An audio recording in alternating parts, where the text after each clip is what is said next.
diz que estamos aqui ao vivo, mas demora aqui alguns segundinhos, né, para sincronizar e tal.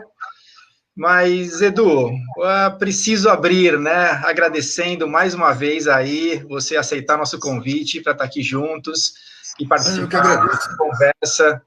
Cara, na verdade é uma honra mesmo, um prazer enorme, te agradeço o aceito do convite, a disponibilidade por estar trocando aqui essa ideia com a gente. Eu agradeço o proveito, velho. Poxa. Se tiver para o meu trabalho, mais satisfação eu tenho na vida. Tudo que eu quis da vida era ter satisfação em estar vivo. Sacou? Tudo que eu quis da vida era satisfação. Uma coisa. Maravilha. Maravilha. A gente já estou tendo essa satisfação. Isso é muito bom de ouvir e de sentir, né? A gente já estava conversando aqui antes de começar, mas, Edu, então eu te peço, assim, fala um pouquinho como que foi o início, né? Esse despertar, porque eu li aqui um pouco da tua história, né? Você começou a trabalhar cedo, com 14 anos, prestou um concurso, né, no banco, ficou menos de um ano, saiu, foi para o exército, saiu, foi começar direito, enfim, eu sei que muito cedo, mas você consegue hoje lembrar exatamente se alguém te ajudou ou o que aconteceu que você teve esse despertar e esse inquietamento te levou a buscar aí caminhos? Como é que foi isso? Rapaz, não teve, assim, ninguém que me ajudasse, não. Eu, na minha família, só encontrei convencionais, pessoas que têm a mentalidade convencional. Inclusive, as questões a respeito de riqueza, miséria, por que tem tanto pobre, por que a gente tem empregada, por que as empregadas não têm a grana que a gente tem, por que as casas na favela são tão ruins, por que tem pobre? Então, as questões sempre incomodaram. Eu aprendi rapidamente que de os mais velhos se irritarem, porque minhas perguntas eram insistentes, eles não tinham resposta, né?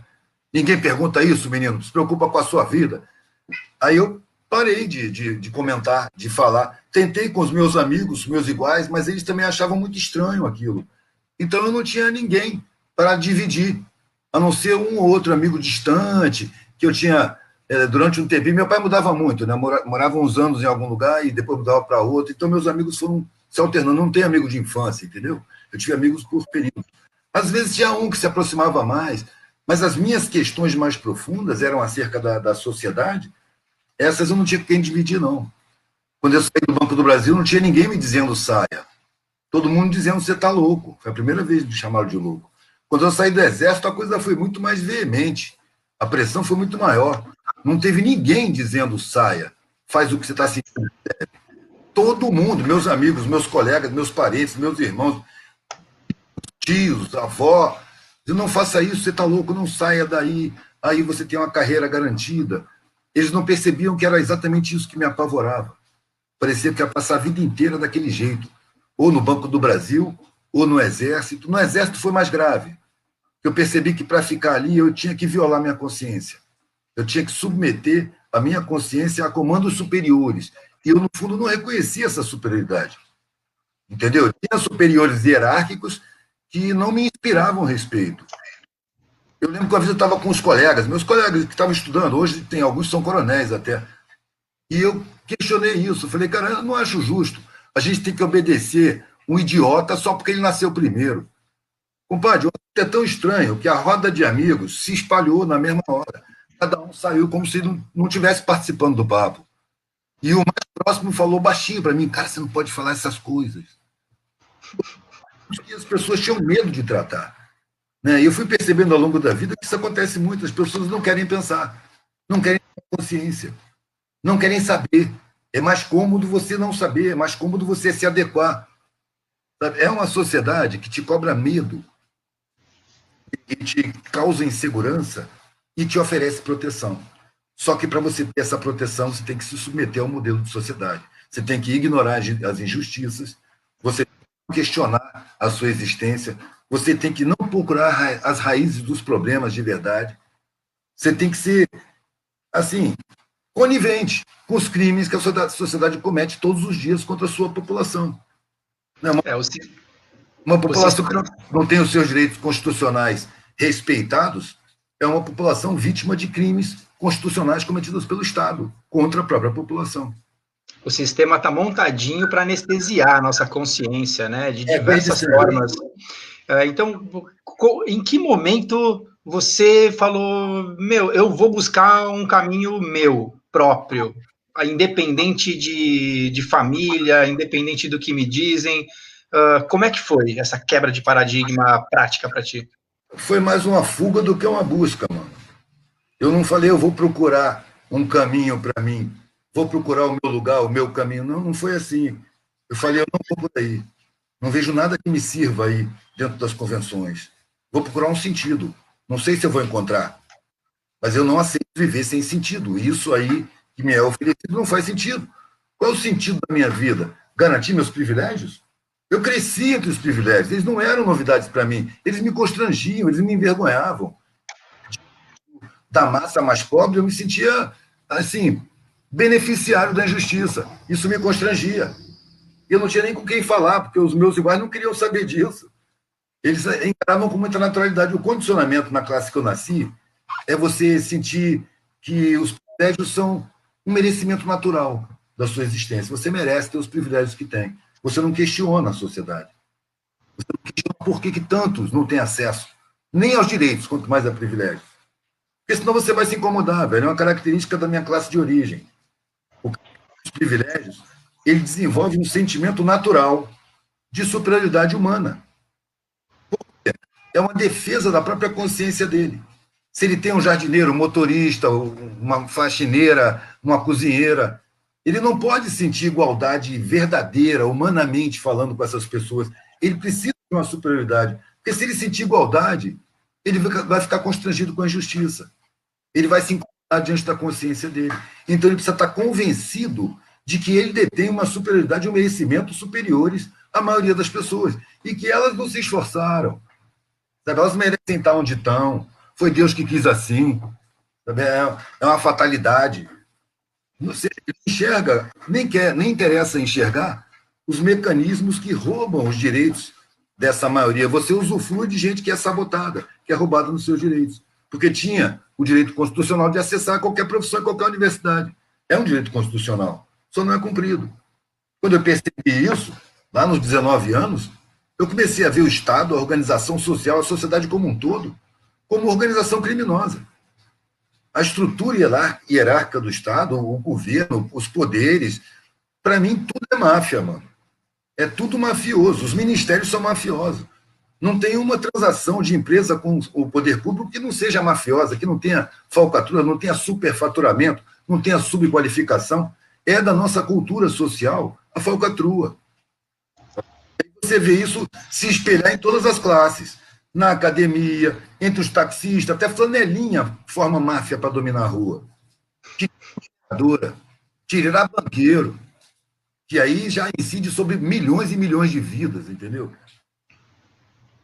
É verdade, mas a gente ainda vai falar também de algumas coisas bacanas que estão acontecendo, né? Algumas pessoas, acho que você é um desses exemplos, está encontrando aí caminhos para não tá nessa, né? Peraí, esse sistema eu não concordo, não posso ser cúmplice disso, eu vou sim trilhar um caminho próprio.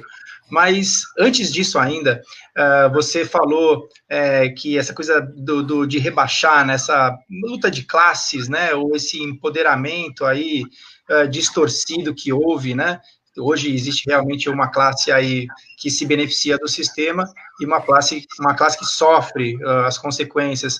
A gente também tem muito isso, um exemplo, né, simples, quando a gente fala também de lixo zero, uma consciência de resíduos, essa coisa de a gente espalhar os nossos resíduos, cada um tem uma lixeirinha particular, né? Tem uma sala de escritório, cada um tem uma lixeirinha particular. O que isso significa, né? Significa que vai ter lá um serviçal que vai recolher os lixinhos de todo mundo.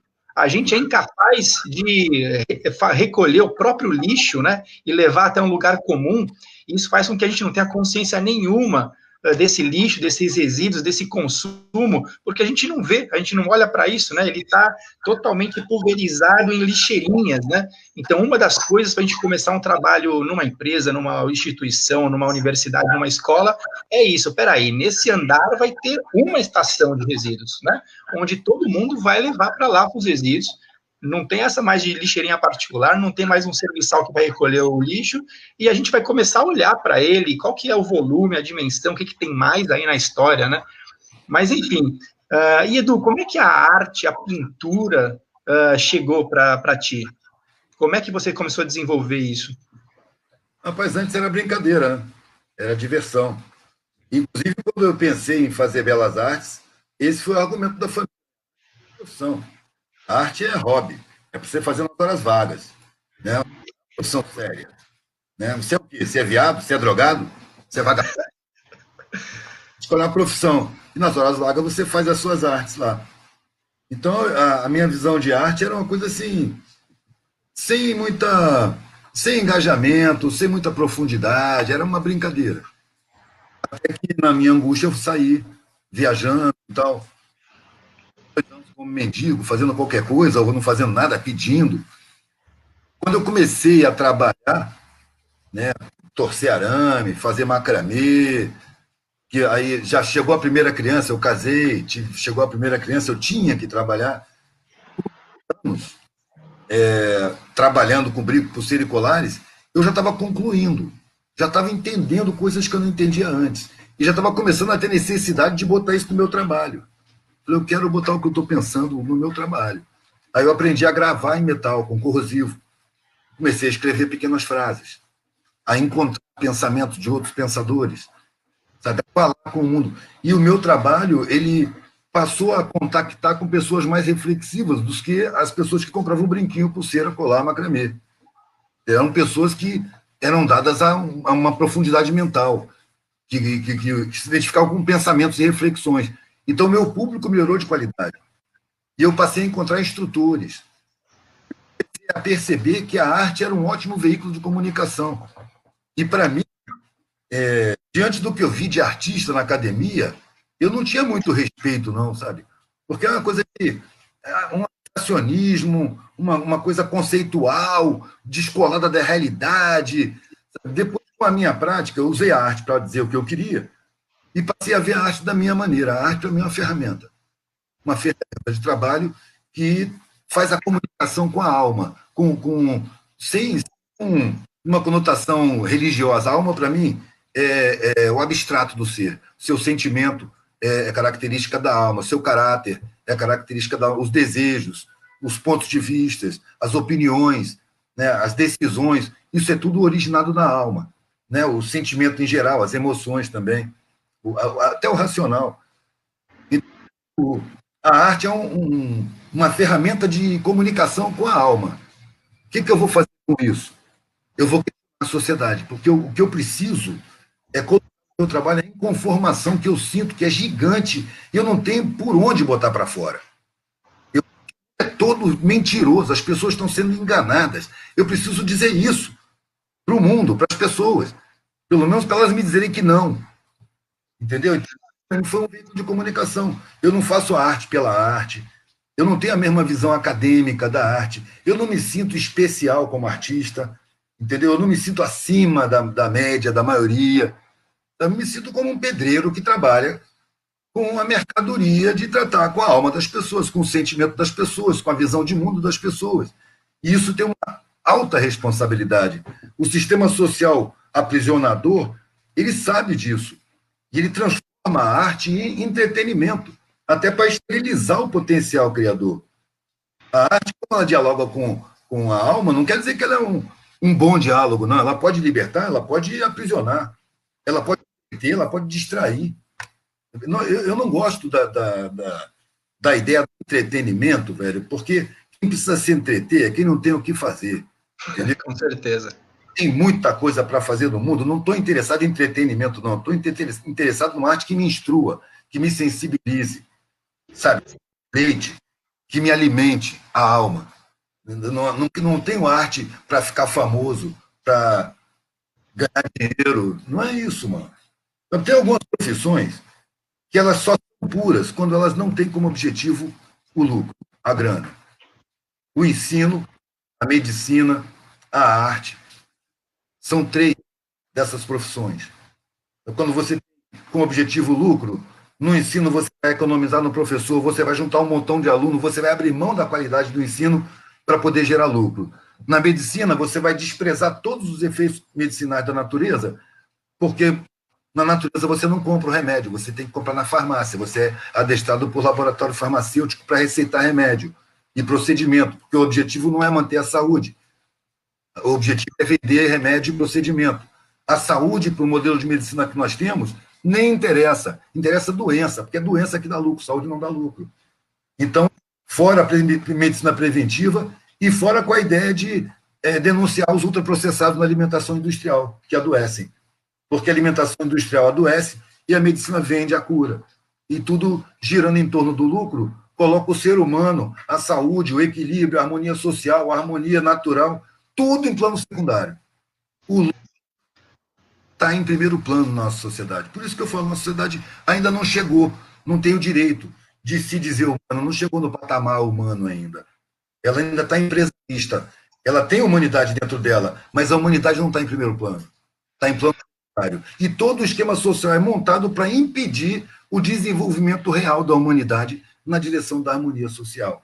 E a gente, mesmo os que querem essa harmonia social, condicionados pela própria sociedade, a gente arruma formas de contestação que são planejadas pela sociedade para serem estéreis, impotentes, para sinalizarem que são tentativas e que isso aqui é uma democracia, por isso que se pode falar dessa maneira.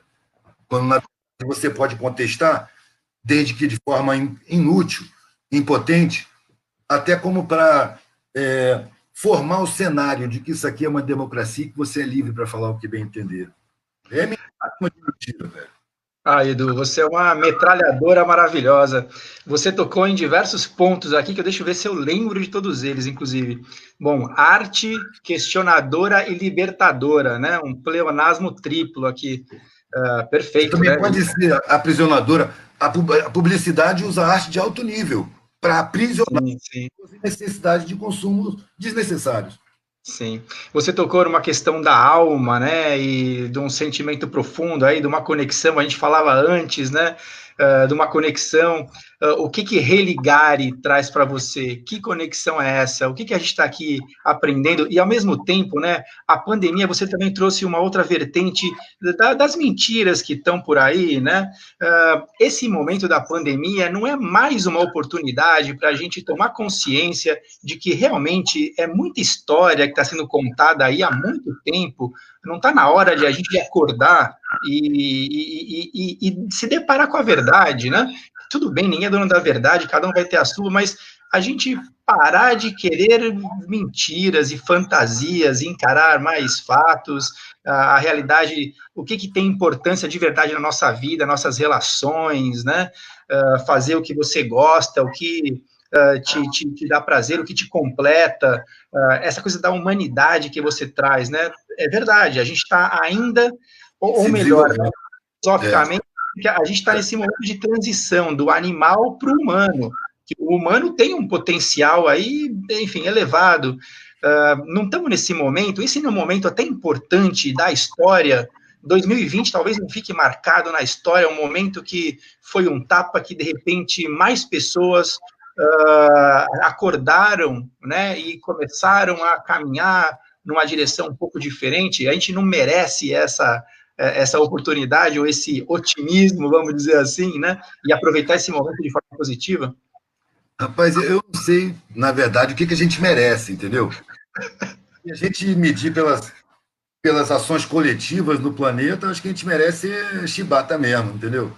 Essa acorde planetário que já está se iniciando. Agora, eu acredito que a gente chegue num momento de mutação, entendeu? A gente está em mutação permanente desde que o mundo apareceu. Em todos os momentos da humanidade, desde que a humanidade começou a escrever a história e tal, o ser humano sempre se sentiu no momento da mudança. Agora vai mudar. No entanto, os milênios estão passando. Quanto tempo tem uma vida, mano? Tem umas décadas. São milênios e milênios e milênios e milênios de mutação permanente. A gente está no momento da mutação. A gente não está num ponto de chegada. Talvez a gente esteja num ponto de turbulência. Essa pandemia sinaliza o princípio do que se pode chamar o apocalipse, né? Mas no sentido de que uma morte social ela está ligada a um nascimento social. Se morre um modelo de sociedade e se nasce outro modelo de sociedade. E tanto o procedimento do parto quanto o procedimento da morte são procedimentos dolorosos, intensos, não é? Que a humanidade vai passar através de várias gerações, não vai ser um ponto, não é para mim ou para você, sabe? O momento pode envolver muitas gerações. Vamos dizer, na decadência desse modelo. As coisas estão vindo à tona, as pessoas estão se ligando. É fato que nessa pandemia muita gente pensou e enxergou coisas que não estava enxergando antes. Mas você não pode dizer que isso se aplica à grande maioria das pessoas. É uma parcela das pessoas. Quando eu estava com 19 anos e começando a fazer os brochinhos, eu me senti uma exceção à regra, porque eu questionava radicalmente a sociedade. Radicalmente no sentido de buscar as raízes. E eu via que pouca gente tinha profundidade no pensamento. Então eu tratava com exceções à regra. Eu falei, a humanidade é igual um garimpo. Um montão de cascalho e umas pedras valiosas, raras ali no meio, que são as pessoas mais profundas, mais reflexivas, mais isentas de preconceito, mais humanizadas. Né? Essa ideia que me deu foi um garimpeiro na Amazônia. Ele falou, são 2 toneladas de cascalho para 1 grama de ouro. É igual a humanidade. É 2 toneladas de cascalho para 1 grama de ouro, cara. Mas só a diferença do garimpo mineral para o garimpo humano é que a preciosidade humana contamina e transforma cascalho em pedra rara. Entendeu? Tem um poder de contaminação muito grande. As exceções, elas se tornam referência no seu meio. Os coletivos começam a olhar melhor para essas pessoas, porque elas têm um comportamento diferente, elas emanam um sentimento diferente, elas veem o mundo de uma forma diferente, elas têm um olhar diferente. E isso, o meu trabalho me levou a encontrar exceções à regra e perceber que elas vibram diferente. E como imóvel, passando de cidade em cidade, de estado em estado, de região em região, eu vou vendo que em todos os lugares há exceções à regra.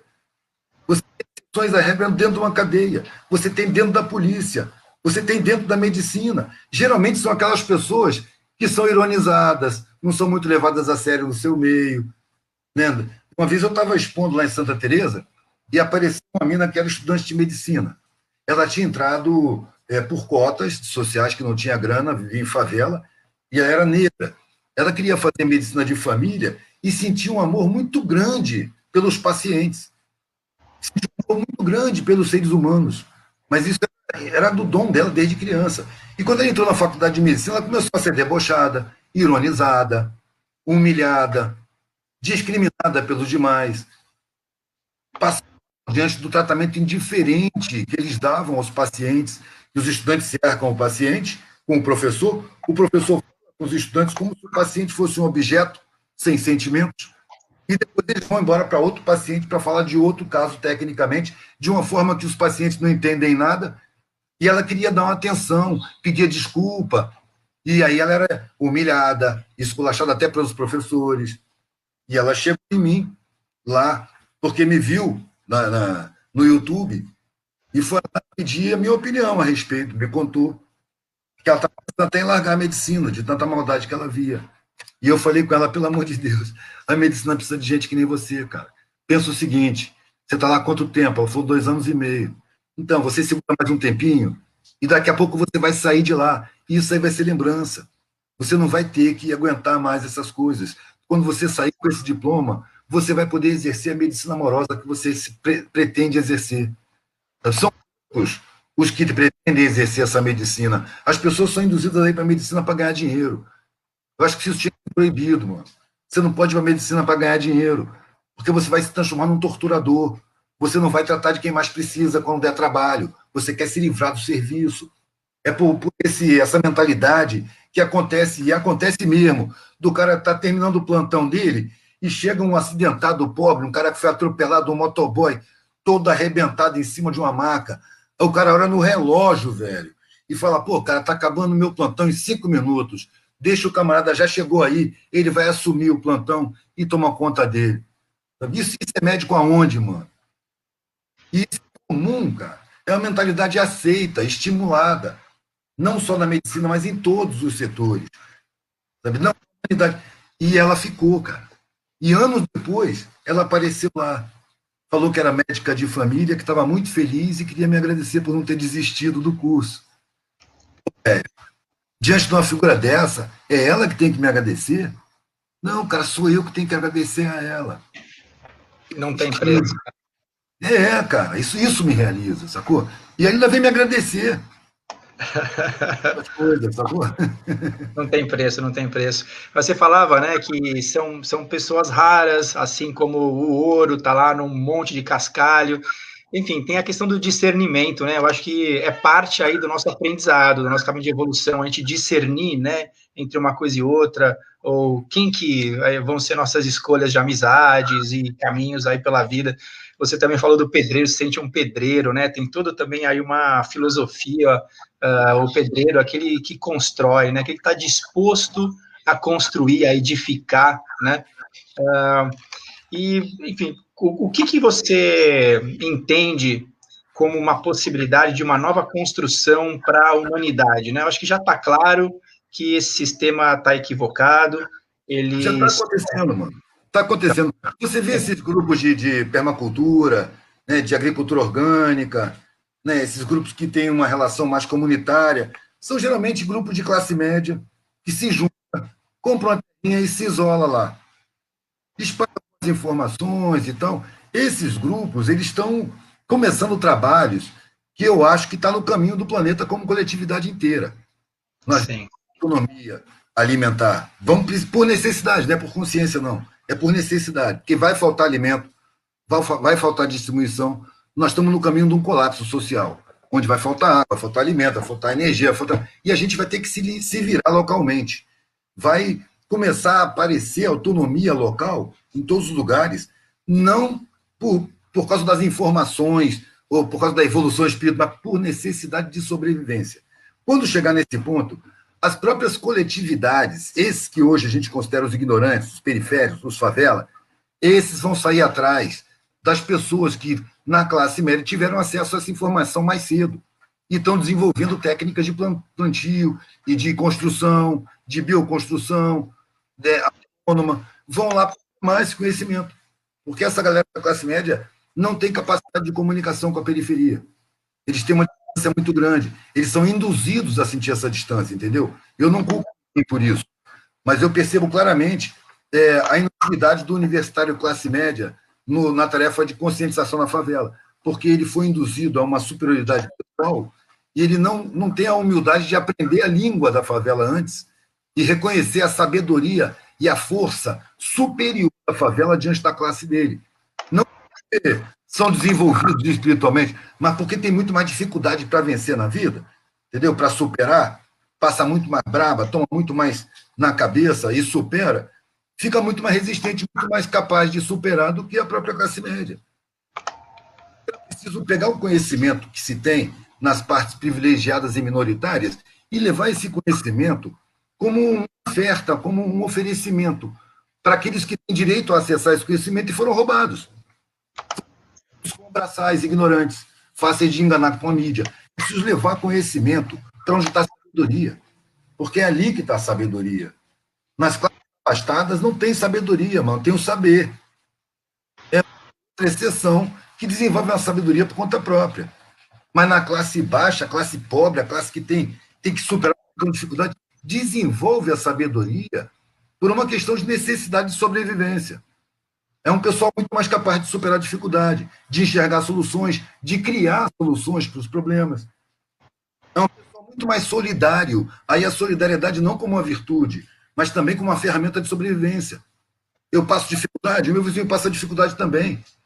Todo mundo conhece ali o que é dificuldade. Então, quando alguém está em dificuldade extrema, todo mundo se cotiza para ajudar, porque todo mundo sabe o que é aquilo. Todo mundo já passou por aquilo.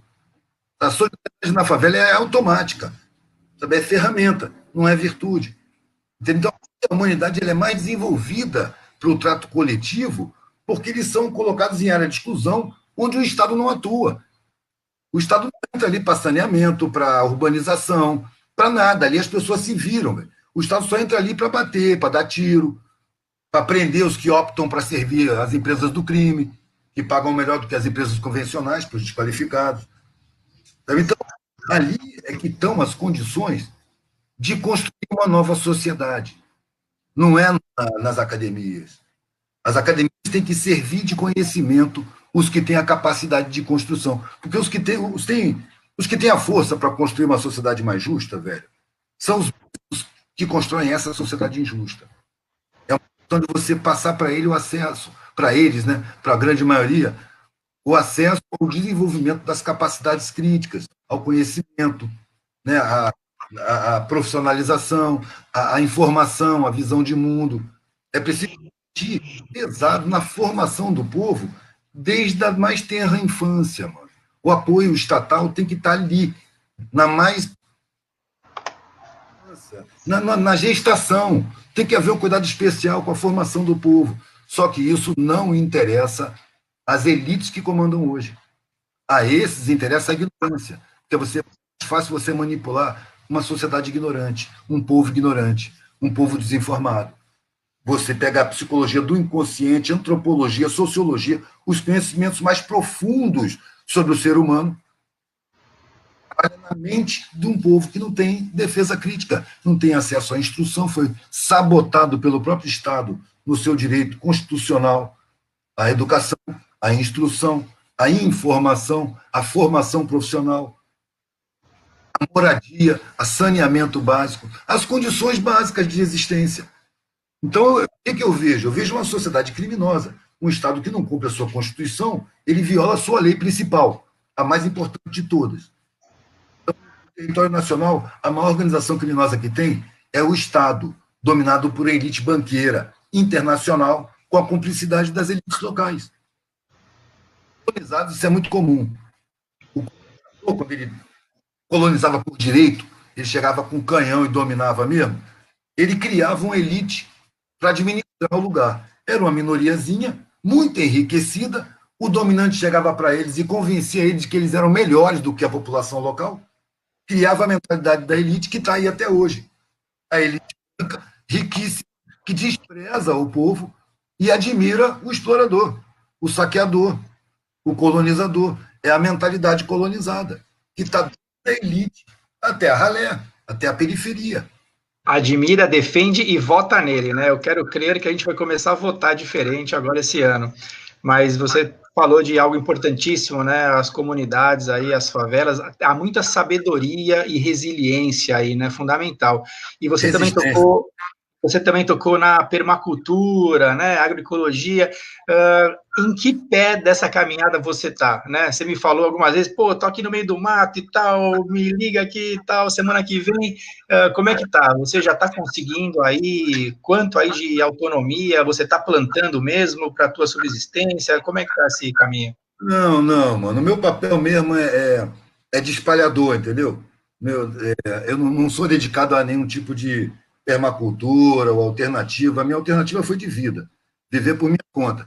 Agora, a minha filha, ela tinha juntado um dinheiro aí, que ela morou nos Estados Unidos, viajou de navio, de turismo, trabalhando, ela foi juntando uma grana, e aí comprou um terreno grande, no meio da montanha, no meio do mato, que é uma floresta, não foi desmatado, entendeu? Está lá.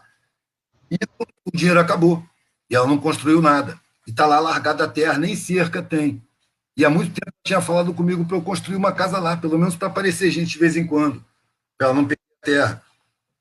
E aí eu fui deixando para lá, Agora, com a pandemia, eu me lembrei. Falei, cara, de repente eu vou fazer uma toca lá. Eu tô num momento especialmente reflexivo, velho, porque com 19 anos, quando eu larguei a faculdade e peguei a estrada, eu passei a viver de um jeito que eu achava que não passava dos 30 anos de idade. Eu estava na periferia, eu não tinha mais proteção social nenhuma, né? Porque até então eu estava numa família, filha de um coronel, né? Eu era filho de um coronel, eu mesmo tinha sido militar, né? Umas blitz da PM, quando via meus documentos, já passava a me tratar com o maior respeito, sabe como era? E se eu tomava um tombo de bicicleta, já tinha um hospital particular para me receber. Então eu tinha uma vida muito garantida, muito fácil, muito segura, materialmente falando. De repente eu me expus ao risco completo. Eu pulei para fora da gaiola, acabou o veterino, acabou a comidinha, acabou o alpiste, acabou a bananinha, acabou a aguinha trocada, acabou o tratador, entendeu? Estava exposto ao gavião, estava exposto à coruja, estava exposto aos predadores. Estava no mundo, porque ter a liberdade de voar, eu tive que abrir mão de toda a segurança. E aí eu vi acontecer coisa à minha volta que eu tinha certeza que uma hora pegava em mim. Um cara tomou um tiro do meu lado. No meio de uma briga, eu e um camarada tentando fugir, os dois hippies que estavam sendo acusados de um roubo que a gente nem sabia o que era, garrafada voando, pegaram o cara que estava comigo, cortaram ele em retalhos e eu consegui pular pela janela e fugir. O cara ficou internado quase um mês lá para ser costurado todo, para depois descobrir que não era nada. E a polícia atirou também na minha direção. Quer dizer, eu vi as coisas acontecerem e falei, pô, eu não vou passar dos 30 anos. Apesar disso, que isso não estou querendo plantar um terror assim, minha vida virou um terror, não. Isso eram eventos esporádicos. A vida ficou muito interessante, as vivências eram muito intensas, as histórias e as vidas que eu vi na minha frente eram coisas que me acrescentavam demais, era coisa que eu nunca tinha visto na vida. Eu estava enxergando coisas que eu não enxergava, estava vendo a sociedade ser sincera. Eu estava encantado, velho, com o que eu estava vendo. Só que, de vez em quando, uma brava acontecer. Falei, uma hora vai eu, né? Uma hora me pega. E para mim tá bom. Eu estou vivendo como eu quero, como eu gosto, estou gostando de estar vivo. Eu nunca tinha gostado de estar vivo. Era melhor morrer do que viver daquela maneira lá. Fim da vida, frustrado, achando que joguei minha vida no lixo. Prefiro não viver. Então, vivendo desse jeito tá bom. Aí passou os 30, passou os 40, 50. Esse ano eu vou fazer 60 anos. Pois é, eu estava vendo isso agora há pouco também, que em dezembro agora faz 60 anos, né? Rapaz, eu juntei, né, cara? Nessa coincidência de ter essa terra disponível, eu fui lá e comecei a abrir uma trilha por dentro da floresta, por um lugar que eu escolhi de fazer uma casa lá. Enquanto eu batia o enxadão, porque é muito inclinado, você tem que cortar o morro assim para fazer o caminho. Eu percebi que eu estava refletindo. Estava um branco na minha cabeça, mas eu senti alguma coisa no inconsciente, minha vida está se acomodando. E começou a aparecer a ideia de eu rememorar, desde os meus ancestrais, toda a minha vida, desde a infância, minhas questões, meu trato com o mundo, meu trato com os mais velhos, a chegada na escola, o desenvolvimento, a vida militar, sabe? No colégio militar primeiro, depois em colégios religiosos, aí no Exército, no Banco do Brasil, na faculdade e depois no mundo. As minhas relações com o mundo. Relatar isso tudo, pormenorizadamente, em detalhes. A minha intuição me diz que eu vou fazer uma toca, não para me enfurnar lá e me isolar do mundo, entendeu? Que eu me sentiria um desertor. Meu trabalho precisa continuar sendo feito. Meus papéis precisam continuar sendo emoldurados e colocados nas paredes, causando reflexão. Por favor. Fazendo, é uma necessidade que eu tenho. Mas lá vou ter momentos de isolamento onde eu vou me aprofundar em mim mesmo, na minha vida, para colocar no papel tudo que foi acontecendo. Porque eu acho que isso, um dia, sendo publicado, vai ser útil para o coletivo. E eu passei dos 30, dos 40, dos 60, mas não posso ficar contando que eu vou durar muito tempo, não. Eu fiz muita barbaridade. Então, eu tenho que fazer logo esse trabalho para não morrer antes da hora, entendeu? Sem ter terminado. Então, eu preciso fazer esse trabalho. E eu acho que tudo se encaminha para isso.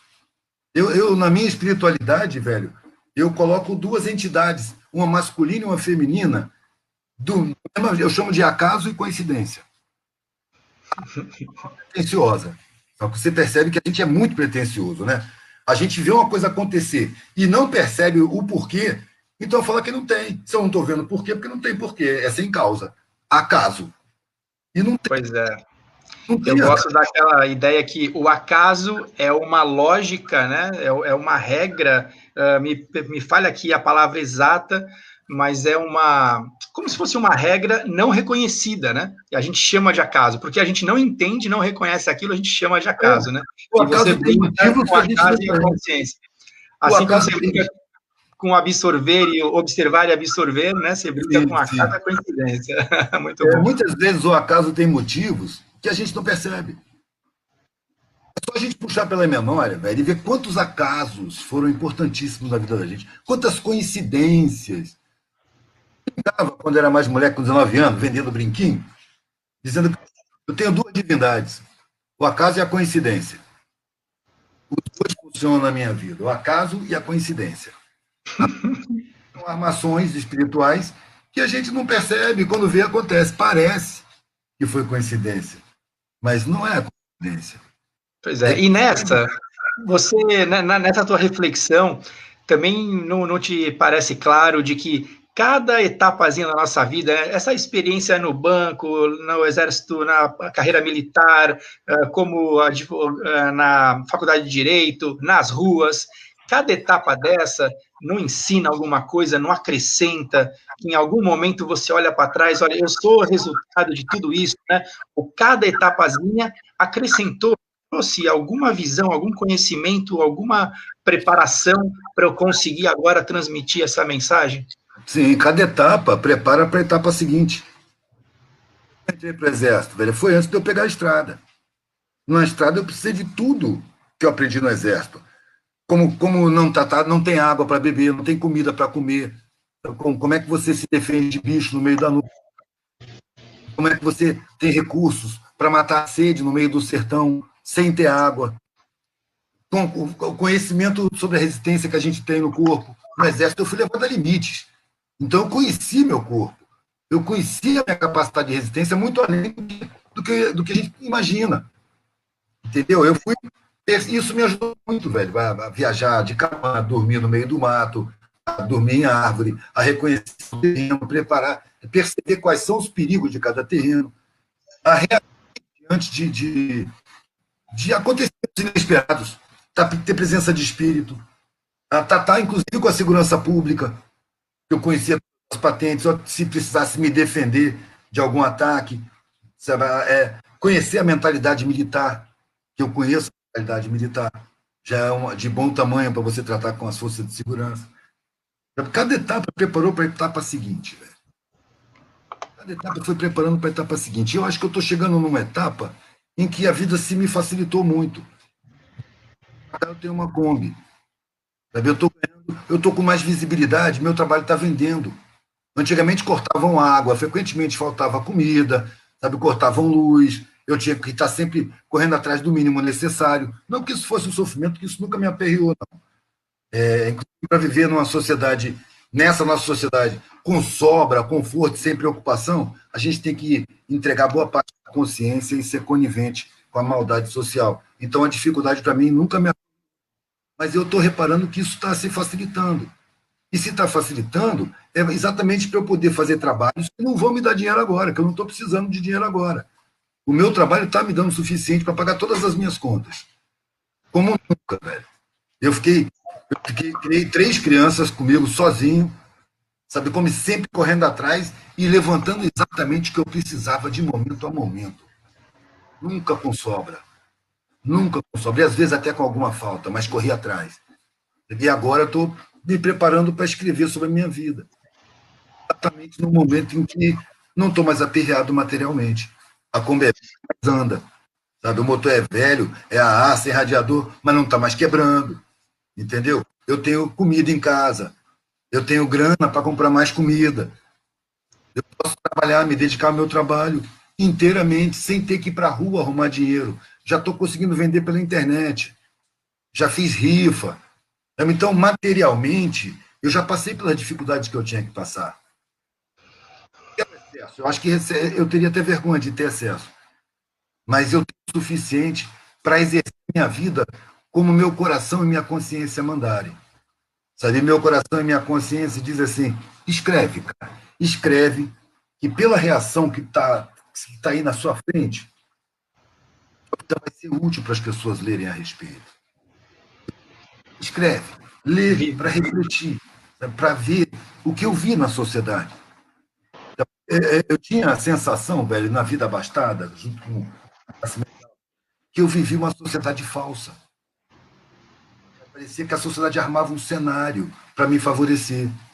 Com empregada. Era uma realidade a empregada ali uniformizada, velho. Ela era uma pessoa sacaneada que morava numa favela, que fora dali ela tinha que ter outro comportamento.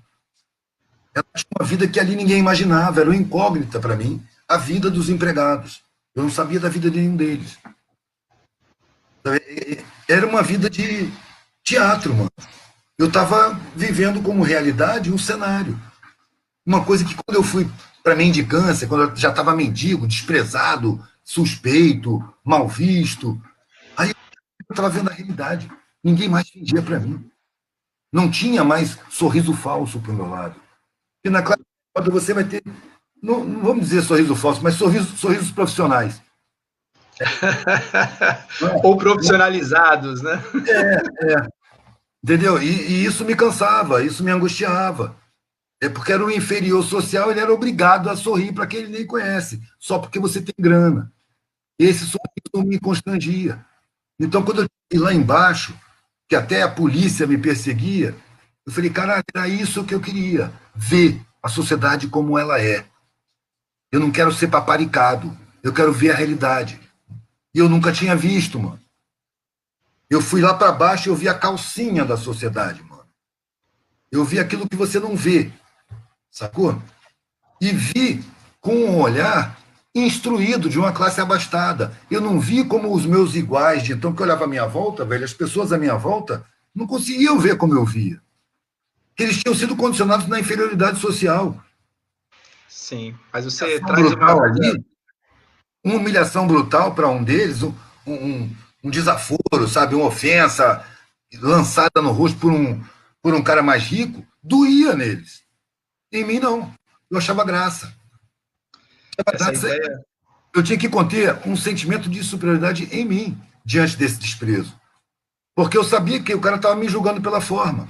Eu conhecia a mentalidade dele. Eu tive muitos amigos que me constrangeram com essa mentalidade, com essa postura e com essas atitudes, com outras pessoas, serviçais. Quando eu vi isso na minha direção, eu achei muito engraçado, velho. Eu não esperava que aquilo fosse feito comigo. Eu esperava que não fosse feito na minha frente, com outros, com o faxineiro, com o porteiro. Falei, pô, como é que você fala assim com o cara, mano? O cara é porteiro, ele não pode nem reagir, que covardia tu fala desse jeito. Queria ver tu falar assim comigo, queria ver tu falar assim lá na rua. Como é que tu fala assim? Ele não pode reagir, mas covardia. Eu me constrangia muitas vezes com meus amigos. Esse desprezo. Então, quando eu vim para mim, eu tinha que conter minha superioridade, mano. Eu não gosto de sentir superioridade. Eu entendo a mentalidade do cara. O cara tá me jogando pela forma, ele nem imagina o que eu tô vendo, como é que eu tô olhando ele, como é que eu tô entendendo a atitude dele. Tô vendo aquela arrogância, ao mesmo tempo que eu tô vendo aquela fragilidade. Sabe? Todo mundo que vive um mundo de ilusão. Isso foi ensinado para a gente, né? Essa coisa de a gente ficar julgando o outro, né? E até imaginando, e, enfim, se equivocando e deixando de viver até a própria vida, às vezes ficar olhando e julgando, subjulgando o outro, né? De Deus. Mas você traz a coisa de uma realidade, Edu, que é, você disse, olha, eu prefiro uma dureza aí da realidade, até da rua, do que uma mentira ou lá injustiças, né? Lá com um pseudo conforto, mas isso não conforta minha consciência, né? Então, por que ainda é tão difícil ou poucas pessoas despertam para essa gana pela realidade, né? Eu acho que eu sei a resposta, porque acho que é o medo, né? Que a sociedade, o sistema, coloca um medo nas pessoas, né? Você tem que ter um plano de saúde, porque senão você vai ficar doente e você não vai ter hospital para cuidar de você. Você tem que ter um seguro do carro, porque senão vão roubar o teu carro. Enfim, a gente está cheio de medos e a gente sendo escravizado para, olha, você tem que se encaixar aqui no sistema, senão, né, você está em risco. Como é possível a sociedade ou organizações trabalharem mais essa coisa buscando autonomia, a responsabilidade, né? Porque como que a pessoa sai desse sistema, sai desse medo, consegue superar isso, encarar a realidade e, portanto, e ser feliz, né? E fazer o que gosta, com quem gosta, etc. Que tipo de trabalho organizações socioambientais podem fazer para trazer autonomia para essas pessoas? São vários trabalhos, né? Pode ser pela permacultura, pela filosofia, enfim, que caminhos aí você já conheceu e que caminhos você mais te tocaram, com caminhos aí bonitos e de sucesso nesse sentido? Rapaz, é preciso a gente levar em conta que a gente vive numa sociedade que tem todo um aparato de convencimento psicológico subterrâneo na sociedade. Você vê o modelo de ensino que você tem. Nenhuma escola aponta como objetivo da vida, objetivo individual ou coletivo da sociedade, alcançar a harmonia. Não se fala em harmonia social. Não se fala em harmonia interna. Você recebe uma educação que te leva a ser um competidor implacável. O seu objetivo é vencer, é lutar, é disputar, adquirir. Você vive para fora e não para dentro. Você vive para o mercado. Você é preparado para ser um competidor implacável e não um ser humano desenvolvido para integrar uma sociedade que busca coletivamente a harmonia social, uma sociedade sem miseráveis. Isso é o objetivo da humanidade. Mas você não vê nenhuma escola apontando para isso. Você tem um modelo de educação que já enquadra o pensamento da gente no modo de vida da sociedade, nos valores vigentes. Os valores são falsos, são artificiais, mas são vigentes. Ao mesmo tempo que você cria uma mentalidade enquadrada, empresarista, de mercado, você tem o controle total das informações por empresas. As empresas de comunicação são empresas, defendem interesses empresariais, são anti-humanas. A esse não interessa a harmonia social, não interessa a consciência geral, não interessa a autonomia de ninguém. Interessa o medo, a dependência, e há um trabalho profundo na mentalidade das pessoas, tanto de uma mentalidade convencional, conservadora, egoísta, ou mesmo as mentalidades, vamos dizer assim, de contraposição, que se opõem a essa sociedade. A fabricação interna das mentalidades, ela é profunda e diversificada por classe, por gênero, por índole, por temperamento, por caráter. Então você pega isso que se diz esquerda. O que a esquerda propõe? Uma sociedade menos injusta, que melhor o povo.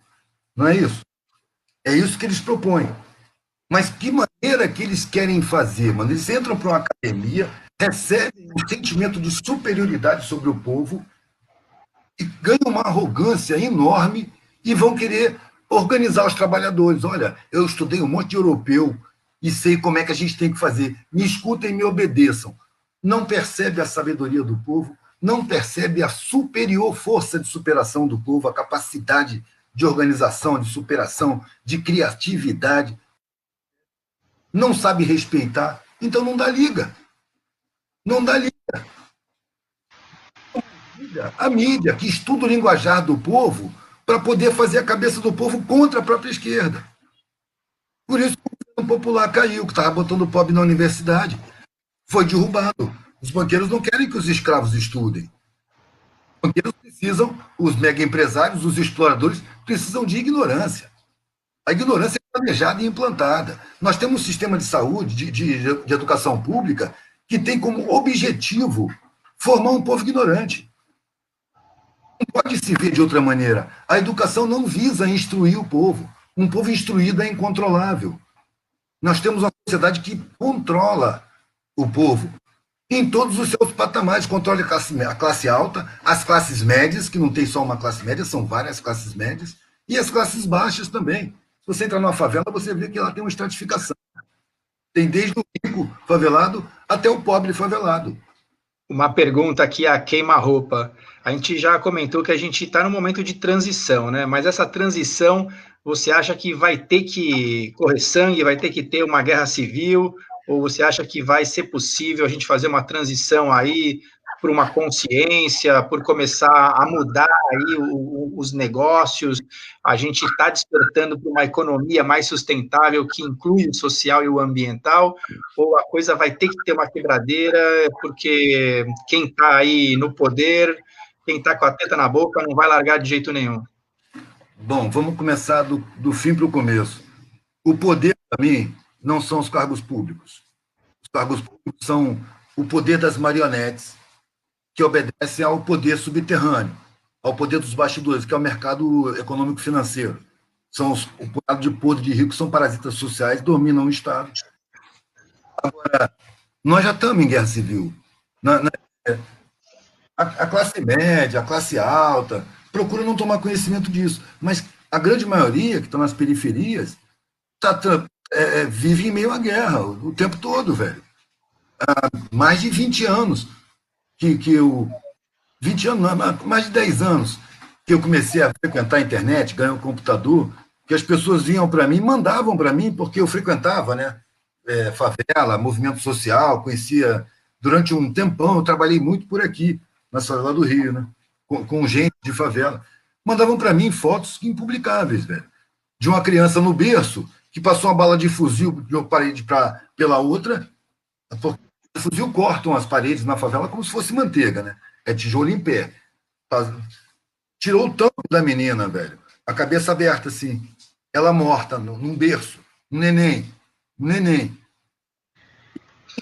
Um monte de fotos e vídeos que nego mandava, pedia para eu divulgar.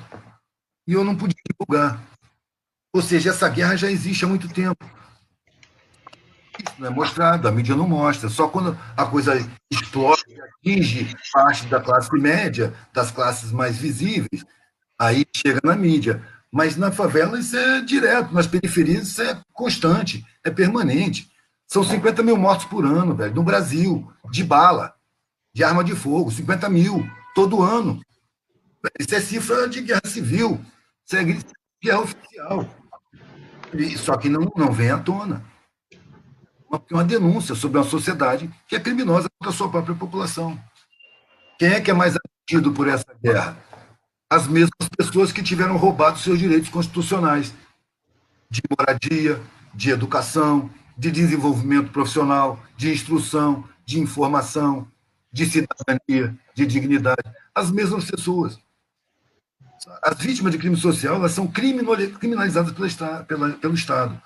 As forças de segurança olham para a favela e não vê como uma área onde o Estado abandonou suas obrigações, vê como uma área de crime.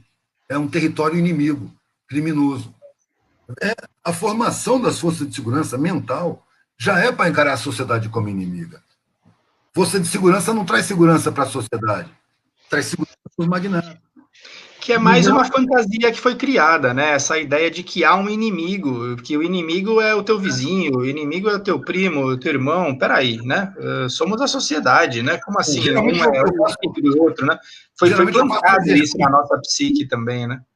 Eu costumo fazer um exercício de imaginação, velho.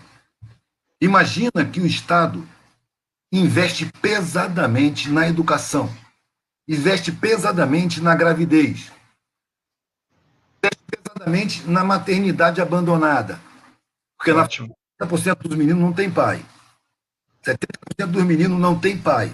Não conhece pai, não tem pai na certidão. Então imagina que o Estado ocupa o lugar do pai. Garante alimentação, garante moradia, garante formação. Esse seria o maior golpe na criminalidade.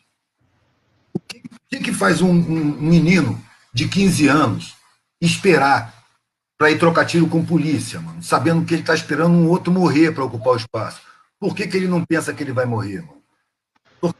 Que desespero é esse? É porque ele tem certeza que ele não vai ter acesso nenhum na vida. Certeza que a escola que ele tem é uma merda. É uma falcatrua, uma falácia. Ele vai sair do ensino médio e vai ser porteiro num prédio, como um amigo do meu filho falou. Ele morreu também no tráfico. Eu fui conversar com ele para ele sair. Ele falou, meu vizinho se formou aqui no Guilherme Briggs, terminou o 3º ano, pegou o diploma e foi ser porteiro ali naquele prédio. Eu, para que eu quero estudar? Eu quero é ganhar dinheiro mesmo. E está morto hoje. Por quê? Porque o Estado nega as oportunidades que ele tem a obrigação constitucional de gerar. São votadas. Então, se você dá condição de educar, cria condições de educar plenamente, as empresas do crime vão perder seus funcionários. E quando eu falo empresas do crime, eu estou falando de patrões milionários que vivem nas áreas nobres, que têm empresa de importação e exportação, que convivem com celebridades, que financiam campanha e comungam com políticos nas suas festinhas, fazem jogo com juízes. Esses são os patrões do tráfico. O patrão do tráfico não mora em morro, parceiro. O patrão do tráfico não pega em arma. O patrão do tráfico pega em telefone. E é isso, não tem solução sem ser pela educação, né? Educação de qualidade, né? Que precisa ser democratizada, né? Já estamos indo para a solução de novo, hein, mano? Como é que é? Já estamos indo para a solução. Não tem solução, tem caminho, velho. A gente já vem caminhando. Em 54, saiu a primeira lei criando obrigatoriedade das crianças entre 7 e 14 anos de estar na escola. Antes disso, o pobre simplesmente não ia para a escola. Entendeu? A gente está caminhando. Há uns 5 anos atrás, eu entrei em Acari. Eu fui lá visitar, porque eu tinha ajudado a fazer o comitê cultural, de vez em quando eu ia lá. Há mais tempo, mas fui muito. E eu cheguei lá no comitê cultural, tinha um cara, ele que estava tomando conta ali, porque quem era responsável pelo comitê cultural eram os moradores ali, mas eram rapper, poetas, grafiteiros, cantores, gente da cultura da área ali, sabe? Então, dividia o centro para manter o centro aberto. Quando eu cheguei, tinha um que estava sozinho, porque os outros todos estavam trabalhando, então ele estava sozinho no meio daquele povo ali, a criançada, adolescente, jogando ping-pong, vendo vídeo, e ele calado. Quando eu entrei, ele olhou para mim e teve um prazer muito grande. Porra, Eduardo, ainda bem que você chegou, cara. Senta aqui, velho. Eu tô aqui ouvindo cada conversa. Velho, a mentalidade na favela é muito alienada, velho. É muito teleguiada. É muita alienação. Puta que pariu, não tô aguentando, meu irmão. Como é que faz com esse negócio? Aí eu falei, pai, ele queria que eu conversasse com ele para ter um papo mais profundo. Ele, amigos estivessem lá, para ele estar tendo um papo mais profundo. Ele estava de saco cheio com a mentalidade convencional que ele estava vendo ali, televisiva. Eu falei, velho, tempos atrás, eu entrava numa favela, não encontrava ninguém reclamando de alienação. Ninguém falava em alienação, cara. Em toda favela que eu vou, tem grupo, um pequeno grupo, de exceções à regra, fazendo arte, dando novos exemplos para a criançada, que só tinha como exemplo o tráfico. Porque o tráfico, se o cara tem uma televisão em casa, velho, ele recebe um massacre publicitário midiático, principalmente a criançada, mas todo mundo de todas as idades, de que você só tem algum valor na sociedade se tiver roupa de marca, cordão de ouro, relógio. São sinais de valor pessoal e social. Indução pura. Grande mentira, é massacre midiático, publicitário e ideológico. Então, quem ele vê fazendo isso na favela? O traficante. Ele está usando tudo que ele recebeu com psicologia do inconsciente lá dentro da cabeça dele para admirar. Ele admira aquilo. E tem uma vantagem. A força de segurança, ela entra na favela, velho, agredindo todo mundo. Sem dar nada nem ninguém. Isso é fato. Então as pessoas, os meninos, as crianças, morrem de medo da polícia. O traficante, além dele expor um monte de valores sociais incutidos pela publicidade, ele ainda troca tiro com o agressor. Oi, da criançada. Agora, tem essa galera nova que está fazendo rap, grafite, poesia, dança, que já está servindo de exemplos diferentes para a rapaziada, que está tendo trabalhos que não matam. É o pessoal que está inconformado com a alienação, que está trazendo mais gente inconformada com a alienação, gente que está conseguindo desenvolver autoestima, exceções ainda, mas autoestima. Então o processo está caminhando. Entendeu? A mutação está em processo. Isso não vai começar, isso já começou, a gente nem sabe aonde, mano. Se perde na noite dos tempos. E nós não vamos chegar em lugar nenhum. Se chegar em algum lugar, ali vai ser um ponto de partida para seguir adiante. A gente não sabe onde termina essa caminhada. Então não tem saída nem solução. O que tem saída é da dimensão. A morte é uma saída. Não tem saída para a sociedade, existe desenvolvimento, a gente vai tomando consciência. A gente não precisa conhecer a verdade para detectar as mentiras e deixar de se enganar. Eu não sei qual é a verdade, mas eu estou vendo que é tudo mentira. Não é por eu não saber a verdade que eu tenho que acreditar nas mentiras. Vez mais que a sociedade me engana. Então, eu não sabia para onde é que eu ia, mas eu sabia que eu não ia para onde me apontavam. Estavam viradas todas as setas. Eu falei, não vou por aí. Nem sei onde eu vou, mas não vou por aí, porque eu já vi que é mentira. Uma frase que eu ouvi de um milionário, um empresário de exportação lá do Espírito Santo, uma frase que resumiu um papo que ele teve assim, eu não sei quanto tempo foi aquilo, mas eu saí dali em transe. Ele falou, a sensação que eu tenho é que mentiram para mim lá no começo da minha vida. E eu passei a vida inteira correndo atrás dessa mentira. E agora que eu estou velho, doente, não posso mais fazer nada, tomando um monte de remédio, que a morte está na minha frente, eu olho para trás e percebi que era tudo mentira. E agora é tarde. Beleza, me disse isso, eu estava na universidade, velho. Eu saí de perto dele e fui para a secretaria e pedi desligamento da universidade, na mesma hora. Me dá meus papéis. Eu não quero mais ser doutor. Isso aqui não faz sentido. Eu vou procurar outra vida. Eu fico pensando quando é que a gente vai parar de aceitar essas mentiras que nos contam, né? Porque realmente são muitas, né? Mas as pessoas mais interessantes já não acreditam mais. As pessoas mais interessantes, né?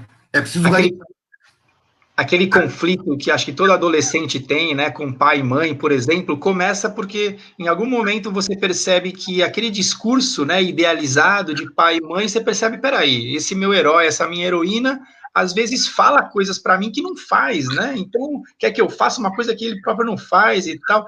E aí depois você vai descobrir que na escola, né, quem descobriu o Brasil foi Pedro Álvares Cabral em 1500. Mentira, né? 6 anos antes já estava tudo já conhecido, já dividido com a Espanha. Aí você conversa com algum americano e tal. Quem foi o primeiro homem a voar foi Santos Dumont. Você passa vergonha por não saber a história completa, né? E riem na tua cara. Aconteceu comigo, riram numa sala inteira, riram na minha cara. O brasileiro aí achando que é um brasileiro que voou em primeiro lugar. E foi, só que eu não conhecia a história completa para conseguir ali argumentar na hora, né?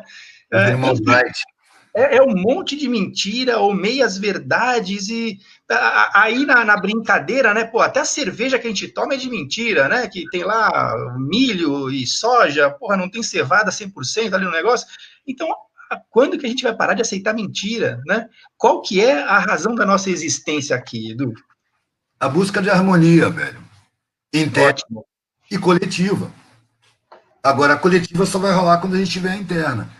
E quando eu tinha 19 anos, que era que eu larguei a faculdade, uma das coisas que eu pensei é que eu não tinha condição de mudar o mundo. Aqueles universitários lá, eu tinha saído do exército, depois entrei na universidade. Então, os universitários que queriam mudar o mundo eram ridículos para mim. Eram uns bunda mole que viviam na casa da mamãe e do papai e que não aguentavam uma caminhada comigo pelo meio do mato.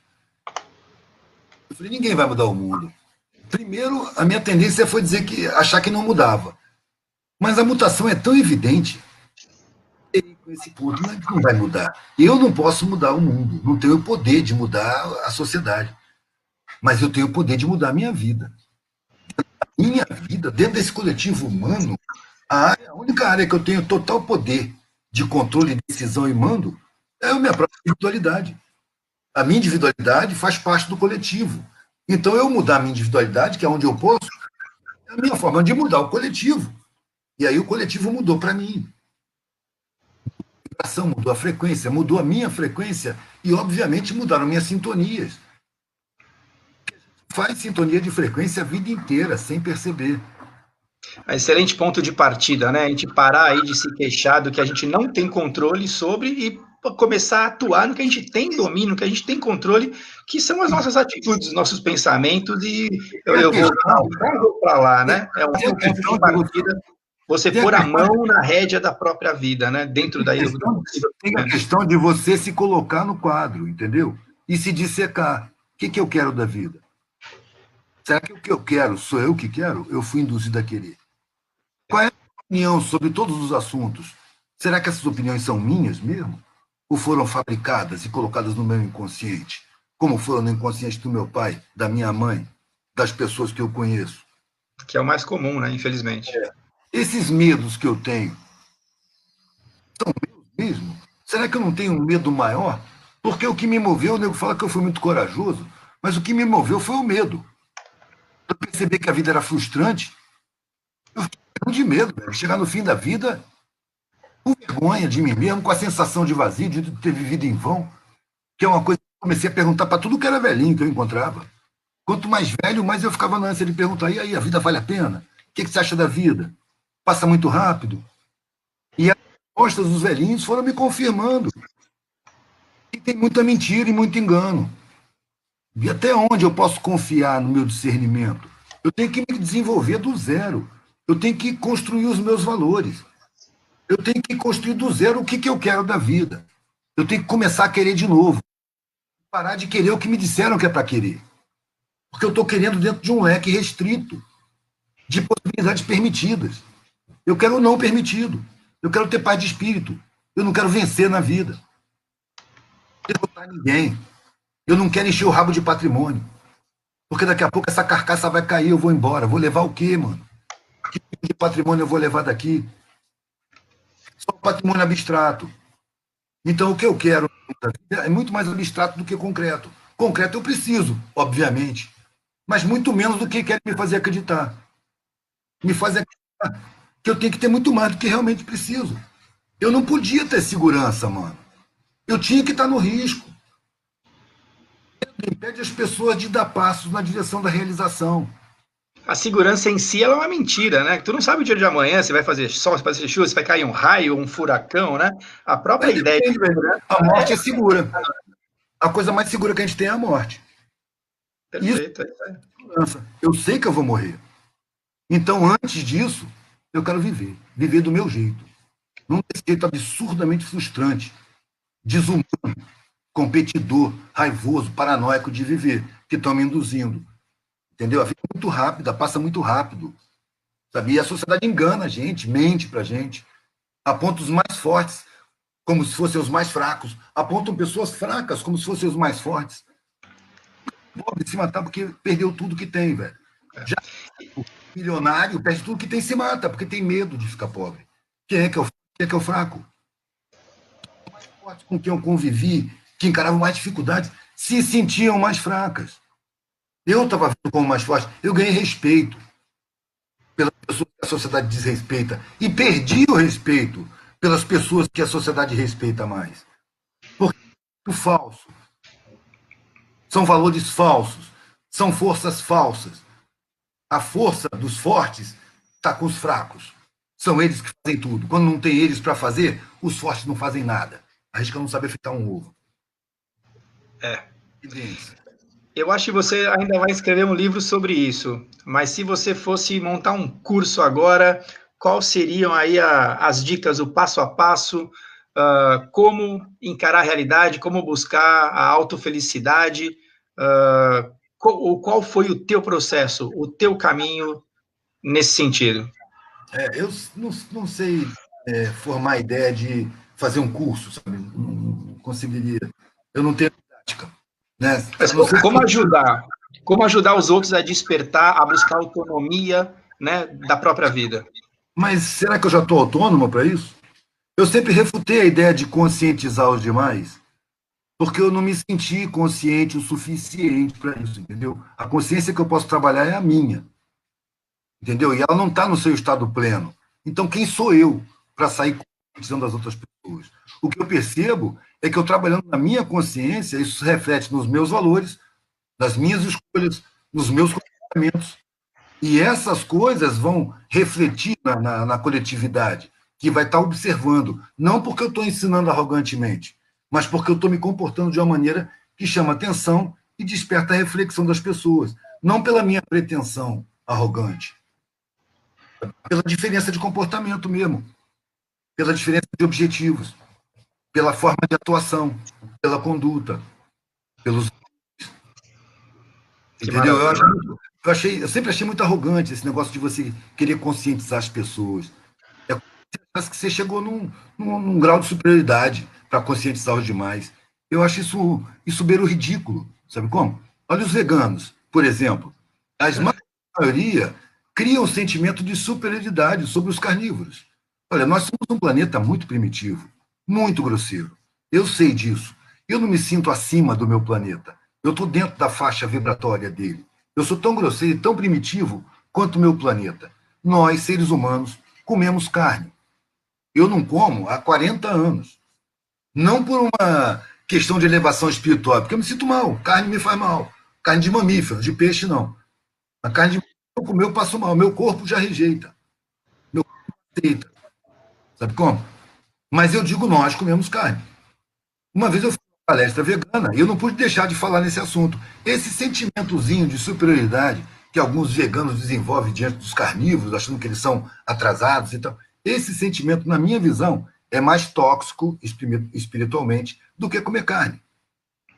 É mais primitivo espiritualmente do que comer carne. Eu conheço pessoas que comem carne e que são altamente espiritualizadas, que são humildes, que não expõem arrogância.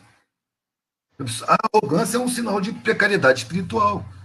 Entendeu? Então você não evolui porque deixou de comer carne. Você deixa de comer carne porque você evolui. É diferente. E isso é um processo coletivo. Eu acho que daqui a umas centenas de anos, o ser humano não vai estar mais comendo carne. Ele vai ter percebido, inclusive, o como é nocivo esse tipo de prática, tanto a criação quanto o consumo. Mas ainda não estamos nesse ponto. Gente, mano, não adianta você querer parar com a tortura animal se você aceita a tortura de pessoas, de crianças, de idosos. Essa evolução, ela se dá como um todo, mano. Não pontualmente, como os permaculturistas, como os veganos, como essas pessoas que formam seus grupinhos e vão exercer sua superioridade social isolados, com roupas vaporosas, entoando om, acendendo incenso e tendo ódio no mercado, entendeu? Uma vez me chamaram para ir no ENCA, Encontro Nacional de Comunidades Alternativas. O que eu vou fazer lá, velho? Eu fumo cigarro, cara. Eu falo palavrão. Lá só tem ser evoluído, mano. O que eu vou fazer? Eu terminar a utilidade lá, eu vou atrapalhar os caras. Deixa eles na superioridade deles lá, velho. Gente mais pura, mais evoluída, sabe? Com a vibração mais acima. Vai. Eu tô tratando aqui no alicerce. Sabe? Bebendo, fumando, vivendo, mano. Dentro do meu nível, sem aceitar superioridade nenhuma.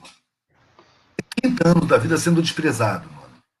E com firmeza de propósito, sem nunca me sentir humilhado. Aí chegou a internet. Me filmaram na calçada. Eu não chamei nenhuma câmera para me filmar. Me filmaram, eu estava falando dos meus assuntos, que eu falo sempre. Está no meu trabalho. É o trabalho que eu escolhi, que eu gosto de fazer. E começou a ir para a internet. E aí começou, veio outra câmera, e outra câmera, e outra câmera, e nego me elogiando. Eu falei, ué, mas sempre desprezaram, cara, agora estão me idolatrando. Então eu passei de uma situação onde as pessoas me olhavam muito menor do que eu sou, e passei para uma situação onde as pessoas me olham muito maior do que eu sou. Eu não tenho meio termo, velho. Eu sou a mesma merda que eu era desprezado, só que agora venerado. Por falar nisso, tem uma pergunta do Pepe aqui, se essa visibilidade em algum momento te incomodou. Em vários, em vários. Em geral é bom, é legal, as pessoas são muito corteses, são muito amigas.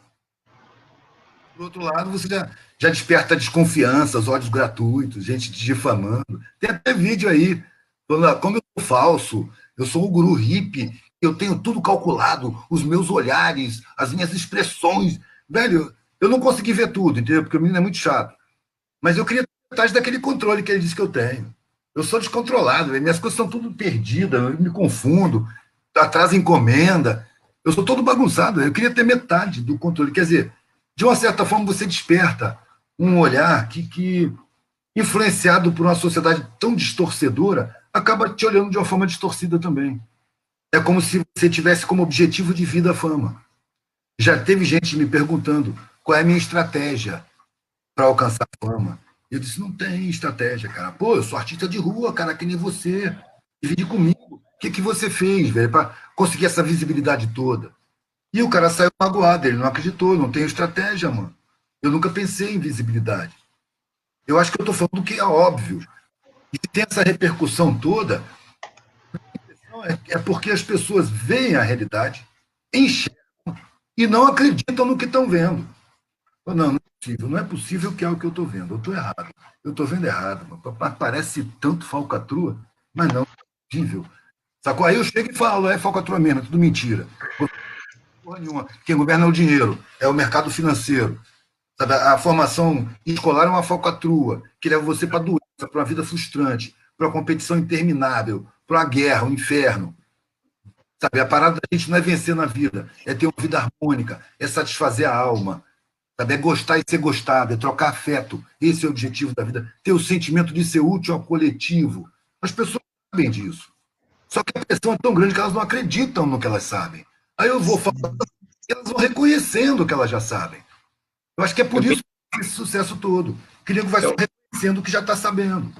Eu acho que a gente foi doutrinado durante tanto tempo, né, em aceitar historinhas, mentirinhas, que quando a gente ouve assim ou percebe a verdade, a gente desconfia, né? Acho que tem esse sentido. Mas é perfeito, né?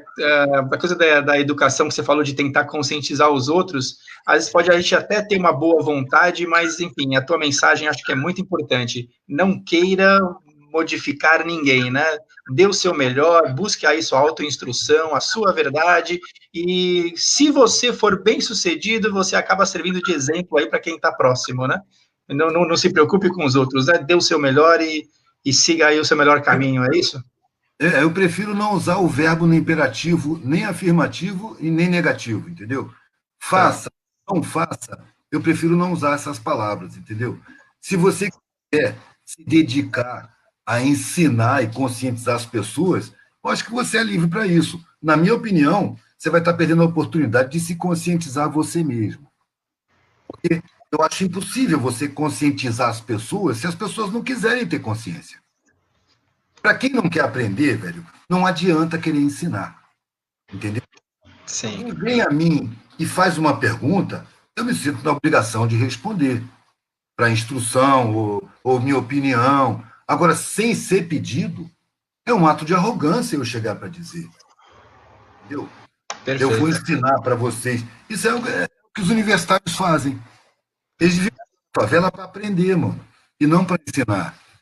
Quando eu peguei a estrada e comecei a conviver com a mendicância, com os desdentados, com os analfabetos, eu tinha a ilusão de ensinar. E começava a tentar ensinar, mas eu fui percebendo que eu não falava a língua local.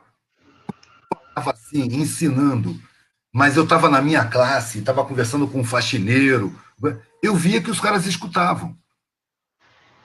Uma coisa que me escapava ali, eu sentia, né? Mas me escutavam. Quando eu estava na mendicância, eu já não era mais visto como um cara da classe superior. Então, quando eu começava a falar do mesmo jeito que eu falava com o faxineiro, eu via que o outro mendigo olhava para mim dando risada. E que língua é essa que você está falando? Você é algum professor? Estou entendendo o que você está falando aí, não. Como assim? Eu me sentia ridículo. E comecei a entender, por isso que os faxineiros, os porteiros, as cozinheiras me ouviam, não respondiam nada e davam um jeito depois de tratar da vida.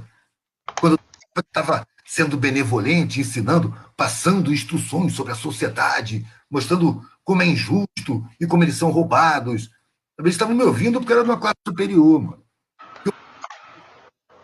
Quando o burguês instruído universitário está falando, ele não quer passar por burro, então ele não pergunta nada. Mesmo entenda. Você, o cara reclamando do pedreiro, por exemplo, cara, eu expliquei para ele certinho como é que eu tinha que fazer e ele fez errado. Você percebeu se você falou a língua do cara? Você percebeu se ele entendeu o que você disse?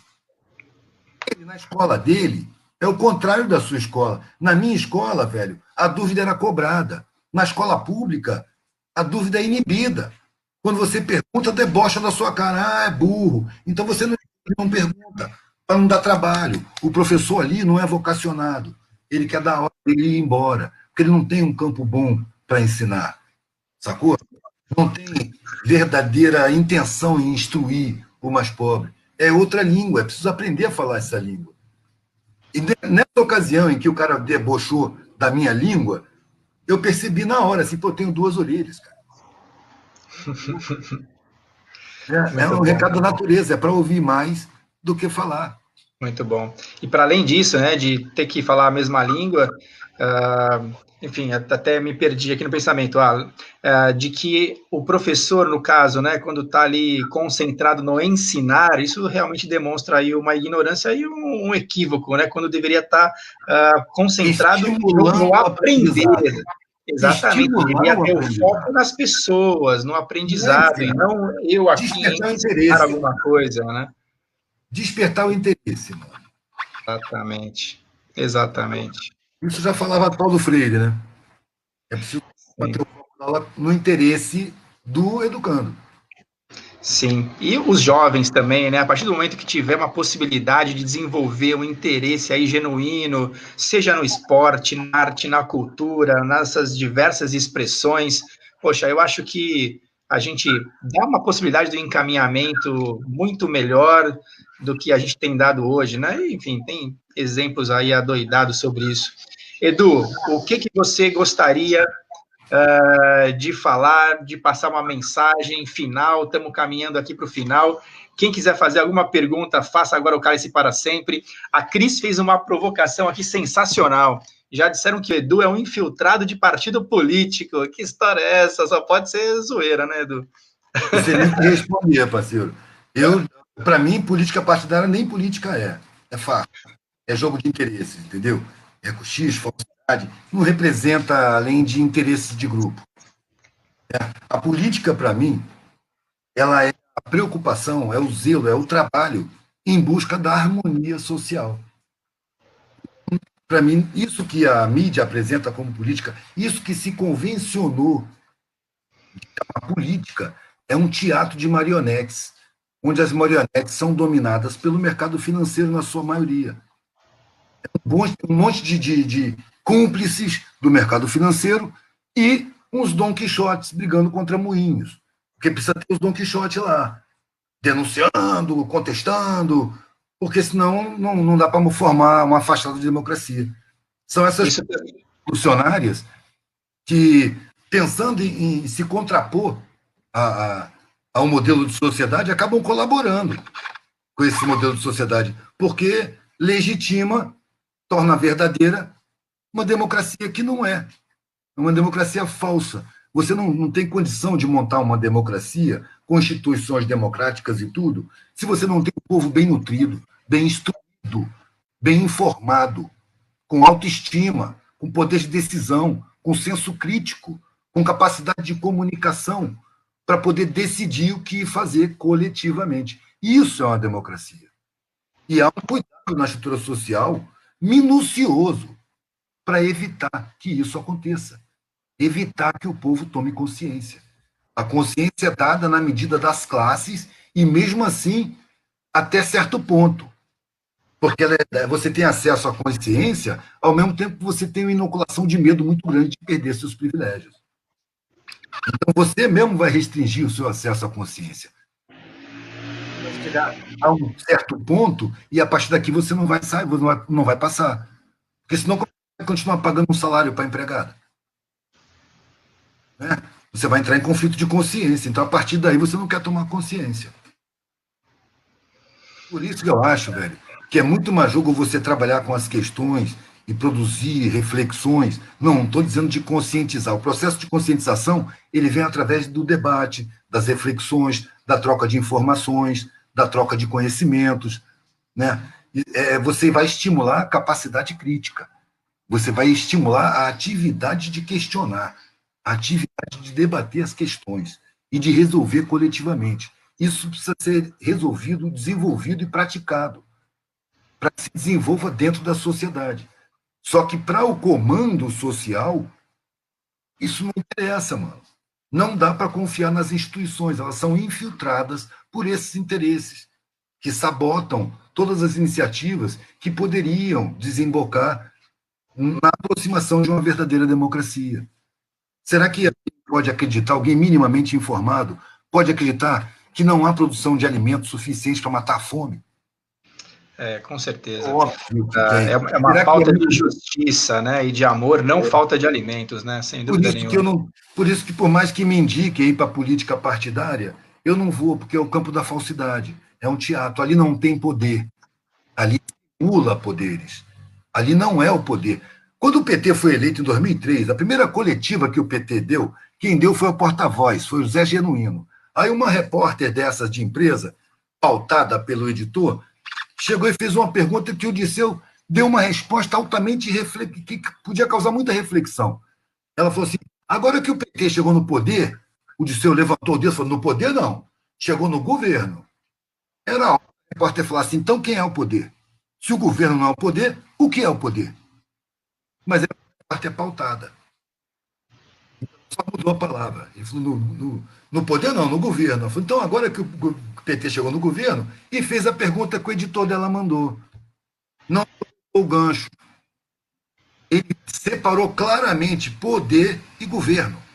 Chegou no poder, não. O que é o poder, mano? Então, se banqueiro não se candidata, se eu não escolho quem manda de verdade, eu não vou escolher os palhaços, as marionetes. Entendeu? Porque o presidente, o que é? É um capataz, velho. Um capataz de banqueiro, mega empresário internacional, do sistema financeiro, dos parasitas sociais.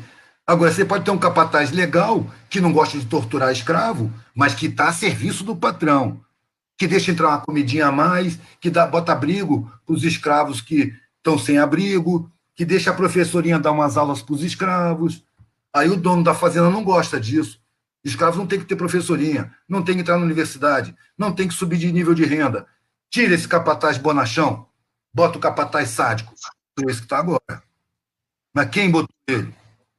Porta-voz do poder da mídia, mano. Eles não têm só o poder econômico, eles têm o poder das comunicações. Essa reflexão é super importante, muito Eles importante têm uma mesmo. sociedade totalmente centrada nos interesses econômicos, financeiros e empresariais. E É esse o poder, né? O econômico, o financeiro, sem dúvida. E a gente fica em segundo plano. Mas, Edu, nesse momento de eleição, né, por mais que existam distorções e problemas, é a oportunidade que a gente tem, não é a única, mas é uma oportunidade muito significativa da gente se manifestar, né, nas urnas, mostrando o quão estamos conscientes dessas mentiras e de buscar, pelo menos, eleger alguém ali que nos represente minimamente, né, ou pelo menos eleger o menos pior que seja, é melhor do que eleger aí o capataz que quer enforcar todo mundo, né? Mas, então, agora, nesse momento de eleição, você vai votar, você já tem candidato, você está se sentindo confortável para votar, ou está naquela eleição que você fala, putz, mas eu vou ter que escolher entre o ruim e o péssimo, ou tem alguém aí que traz algum alento para esse momento do voto? Velho, eu não voto. Na verdade, como eu vejo a democracia como uma farsa, como marionetes, as forças sociais maiores estão escondidas nos bastidores, né? Eu não voto desde 89. Em 89 eu trabalhei na campanha. Trabalhei para 7 partidos. Eu nunca me filiei a nenhum. Né? O meu álibi, quando eu era pressionado para me filiar a algum, é que eu já sou filiado à minha consciência. E não abro mão dela e não vou nunca aderir a uma consciência coletiva. Seguir o ditame de um partido não é comigo.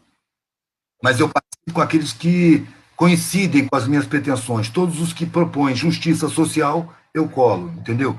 Então, naquela época, eu trabalhei para 7 partidos, todos da federação do Lula. O Lula tinha a barba preta e ele denunciava os bancos como grandes responsáveis pela dívida pública, que na época era dívida externa, que tomava metade do orçamento já então, hoje toma também metade do orçamento anual brasileiro é levado para as dívidas com os bancos e não diminui a dívida, só a rolagem, juros, e ano que vem é o mesmo montante, vai variando assim para enganar a gente, mas essa dívida era questionada, os bancos, o poder dos bancos era questionado, ele não foi eleito. Isso é inacreditável, realmente, a metade da riqueza do país e pagar a dívida e, na verdade, até juros apenas da dívida, isso é inacreditável. Naquela eleição, eu percebi que a democracia é uma grande farsa. O sistema partidário é uma grande farsa. E decidi que não votaria mais. Naquela eleição eu votei. E o Lula perdeu. Na verdade, o Lula ganhou. Eu acho que o Lula ganhou. Mas ele foi roubado. Né? Por quê? Porque no jeito que ele estava ali, ele arrumou um conflito muito grande com os vigentes. Então ele não pôde ser eleito. Aí tentou a segunda vez. Eu ainda fiz trabalhos na eleição para ele, só que eu não votei. Né? Partindo do seguinte princípio. No Estado, essa organização criminosa, o direito de me obrigar a participar dessa farsa que é a democracia. E a campanha eleitoral é um desplante, velho. As mentiras são ofensivas, é tapa na cara. Essa campanha de pasta de dente, todo mundo cheio de dentes brancos, entendeu? Um monte de cascalho, né? Cheio de marqueteiro, é uma coisa aviltante. E no dia da eleição, se eu saio para a rua, nem saio para a rua, se eu saio para a rua, eu percebo que as pessoas não têm a menor noção do que está acontecendo. É o que você falava antes, né? Das toneladas de cascalho para achar lá uma grama de ouro. É o carnaval da inconsciência, mano. Então discernimento. Eu não participo de eleição. Eu sou altamente político, o meu trabalho é altamente político e a minha política não é partidária. Perfeito. Não, o poder dos cargos. Entendeu? Perfeito. O Vinícius traz uma pergunta aqui bacana. Qual o segredo para manter a perseverança em meio a tantas adversidades e continuar trabalhando pela harmonia como você faz? É necessidade interna, mano. Se eu não viver dessa maneira, eu não fico legal. É para estar vivo. Tudo que eu faço é para ter prazer em estar vivo. Todo trabalho, toda a minha dedicação, toda a minha atenção é dada para eu ter prazer em estar vivo. Foi uma coisa que eu questionei lá na minha adolescência. Pô, eu tô querendo morrer, cara. Essa vida é uma porcaria. E aí eu resolvi que eu ia arrumar um jeito de gostar da vida. Eu quero gostar da minha vida. Sacou? E logo eu passei a gostar. Com todas as agruras, as falcatruas, todas as perseguições, todas as dificuldades, eu passei a gostar da vida. Eu fiquei feliz e vivi um conto de fadas. Já teve muito sofrimento. Mas tem muito sofrimento no mundo, não dá para escapar disso. Sim. Eu estou fazendo as minhas escolhas de acordo com a minha consciência, eu estou escolhendo de acordo com os meus valores, não com os valores que me foram implantados. Eu paguei um preço alto por isso. Toda a minha família cortou relações comigo, toda a minha classe social, os amigos desapareceram. Eu fui visto como as piores coisas para seguir a minha consciência, para poder dar valor à minha vida, para poder ter a tranquilidade, velho, que eu posso morrer a qualquer momento, que eu vou achar que minha vida valeu. Eu não vou ter a sensação de que a vida passou e eu não vivi. Entendeu? Esse é meu medo, mano. E porque lá novinho eu vi isso acontecer demais. Procurava os velhos e via que estavam todos frustrados. Todo mundo com a sensação de que a vida passou sem sentido, passou rápido, que não fez o que queria, se pudesse voltava atrás para começar de novo. Isso aí me apavorava. Me apavorava mais do que fome, do que desabrigo, do que os predadores. Porque para mim serviu muito bem a figura da gaiola. Eu falei no comecinho aqui, né? A sociedade oferece uma gaiola de luxo, forradas, com garantia de boa alimentação, alpiste da melhor qualidade, não transgênico, banana orgânica, mamão, um cuidador, uma fêmea quando chegar o tempo do acasalamento, protege, que tira o jornal, forra de novo, deixa você sempre num lugar limpinho. Você tem todas as regalias. Só tem uma coisa, você não pode voar. Você tem que ficar preso dentro da gaiola. Era isso que eu via. Eu estava dentro da gaiola para ter as regalias. Agora, se eu quero voar, eu tenho que ver que essa poesia do voo tem a realidade do risco.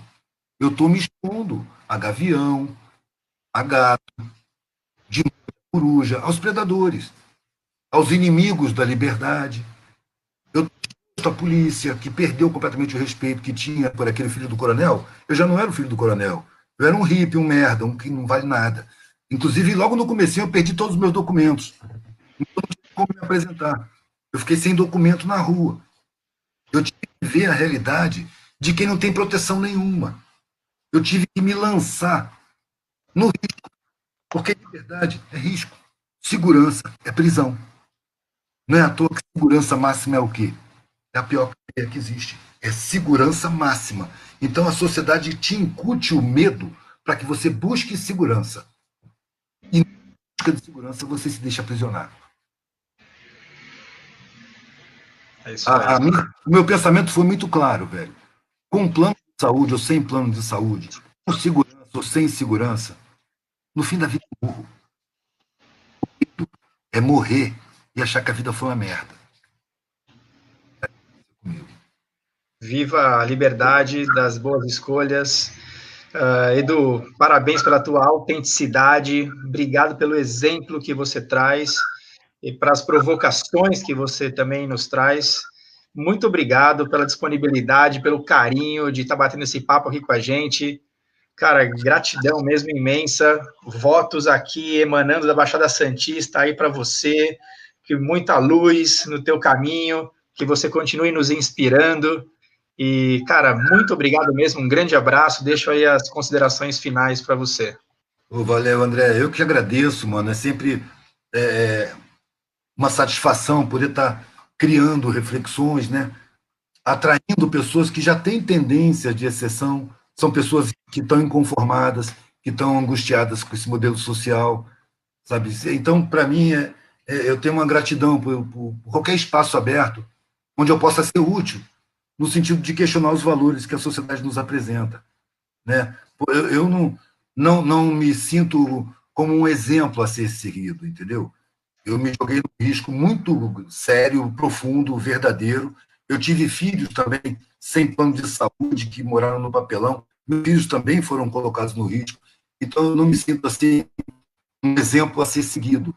Mas com as atitudes que eu tomei e os pontos de vista que eu pude ter, era uma visão do mundo que pode ser útil para as pessoas refletirem no próprio mundo, entendeu? Então, qualquer proveito dessas experiências que eu passo, dessas vivências que eu tive, é um privilégio para mim.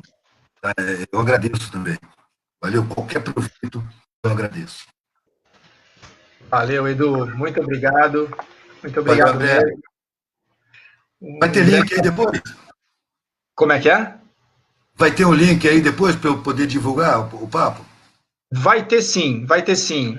Pela primeira vez eu estou fazendo aqui, transmitindo para o Facebook, então eu acho que eu vou ter que tirar do StreamYard mesmo, baixar aqui, gravar, e eu jogo no YouTube e eu te passo o link. Eu vou dar um jeito aqui, isso não se perde não. Te passo sim, te passo sim. Legal. Tá bom? Valeu, meu Edu, irmão. muito obrigado. Se a gente puder também ser um canal aqui para qualquer uma dos teus trabalhos ou qualquer vontade aí de passar uma mensagem ou desenvolver mesmo algum trabalho, estamos à disposição. Mais uma vez, muito obrigado. E parabéns, parabéns sim, porque eu acho que esse caminho, que não é o mais fácil, é o caminho escolhido, não é? Eu acho que sim é inspirador e te agradeço muito por isso. E tem um monte de fãs aqui também te mandando um abraço e agradecendo essa tua disponibilidade, essa partilha aqui de experiências, Edu. Muito obrigado, um grande abraço, uma ótima noite aí para ti.